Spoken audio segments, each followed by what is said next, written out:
Nas aulas anteriores, nós desenvolvemos componentes React.js que seguiam o modelo Redux de comunicação entre componentes. No nosso projeto anterior, nós desenvolvemos os componentes de Action, Reducer, Store e integramos todos eles em uma aplicação única. Nessa aula, eu gostaria de revisar os componentes que nós implementamos e apresentar qual a relação deles com o modelo do Redux. A aplicação que nós desenvolvemos ela era composta por esses artefatos, lembrando que essa era uma aplicação gerada pelo script Create React App, utilizando o template de Redux. Os componentes principais, a princípio, são as classes, são os módulos Store, armazenados dentro da pasta App, e o componente User Registry e o componente User Slice.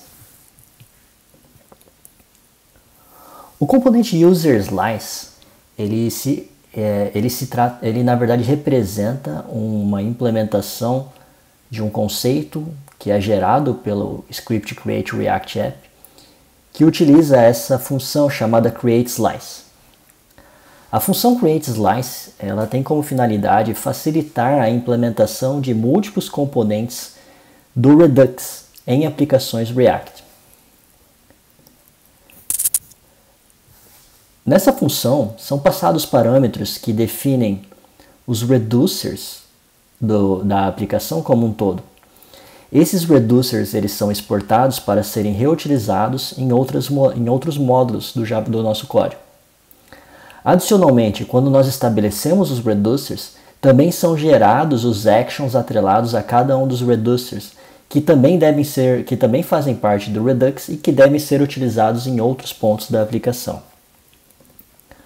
Um outro ponto do Redux que é implementado nesse módulo é o estado inicial da nossa aplicação, que ele representa com todos os dados que vão ser armazenados na Store do modelo Redux e como eles vão ser mapeados.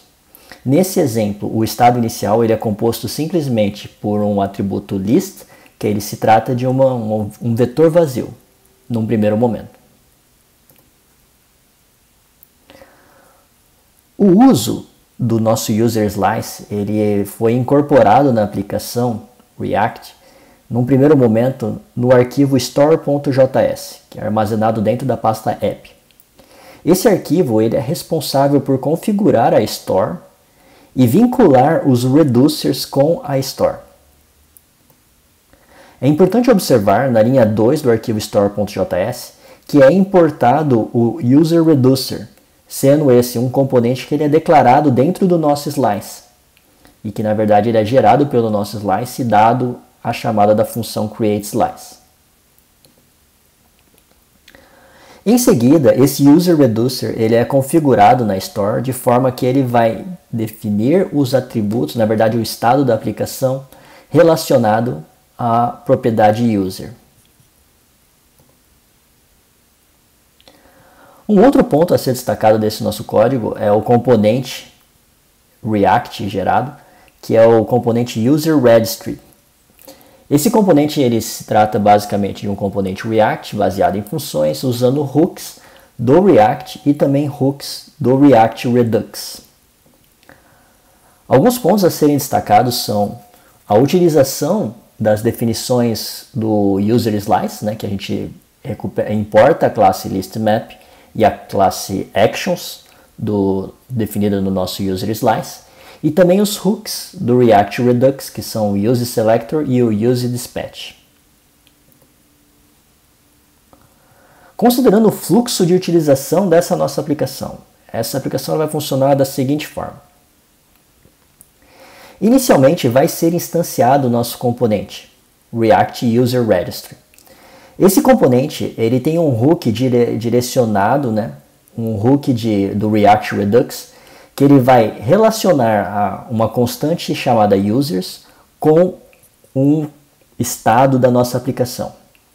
Especificamente, a chamada UseSelector, passando como parâmetro a função ListMap, ela vai criar um vínculo dessa variável users com o estado list definido no nosso slice. Essa função ListMap para recordar, ela foi definida dentro do nosso artefato user_slice. E basicamente ela representa uma função que ela vai receber como parâmetro um estado e ela vai retornar a lista do estado. Tecnicamente ela faz um mapeamento do estado para a lista do estado. Então sempre que nós quisermos recuperar a lista do estado, passando ele como parâmetro, nós podemos utilizar essa função. E ela é utilizada juntamente com o hook useSelector para criar o vínculo da variável users, da constante users do meu componente, com o estado geral da aplicação, definido dentro do store. Uma vez que a listagem ela é vazia, né? O list é um componente que representa um vetor vazio, a variável users ela vai ser inicializada como um vetor vazio. E, de certa forma, o nosso componente ele vai utilizar esse valor e vai apresentar uma lista vazia visualmente para o usuário. Uma vez que o usuário ele clique no botão adicionar, vai ser chamada a função add do nosso componente userRegistry. Essa função add ela tem como finalidade adicionar um usuário na nossa lista. No entanto, dado que ela implementa o Redux, ela não vai executar a alteração do estado diretamente. Ela não vai utilizar o vetor users de forma direta. Mas, para fazer uma alteração, ela vai fazer um dispatch de uma action de adicionar um novo usuário, conforme vocês podem observar na linha 11. A função dispatch ela é uma função que ela foi estabelecida pelo uso do hook do React Redux useDispatch, na linha 8, e ela recebe como parâmetro uma action, que é o userActions.add, e recebe como parâmetro também o new user. Lembrando que o userActions ele é um componente exportado pelo nosso userSlice e que ele é gerado automaticamente pelo nosso componente slice. Basicamente, a chamada da action ela vai gerar uma action que vai ser encaminhada para um reducer. O formato dessa action seria alguma coisa bastante parecida com o exemplo que eu estou ilustrando para vocês, que ela seria uma action de userAdd, por exemplo, e ela teria um payload, que seria o valor do novo usuário que foi passado como parâmetro para a action. Essa action, quando o método dispatch for chamado com ela vai ser tratada pelo reducer da aplicação. O reducer basicamente vai chamar as funções que nós definimos dentro do nosso userSlice, na parte de reducers, e vai especificamente chamar o método add dos reducers, por causa do tipo da ação que foi criada. O reducer, quando ele for executado, ele basicamente vai utilizar o payload e vai concatenar o elemento passado como parâmetro, que é o payload basicamente, e vai atualizar o estado da nossa aplicação, acrescentando o payload na lista. Uma vez que essa atualização seja realizada pelo reducer, o reducer ele vai se encarregar de atualizar o store e vai despachar essa atualização no estado do nosso componente. Tecnicamente, esse nosso componente ele implementou cada uma dessas etapas que são apresentadas nesse diagrama, conforme a URL que eu mostro como referência para vocês. Inicialmente, o nosso componente React ele foi inicializado com o estado inicial da store.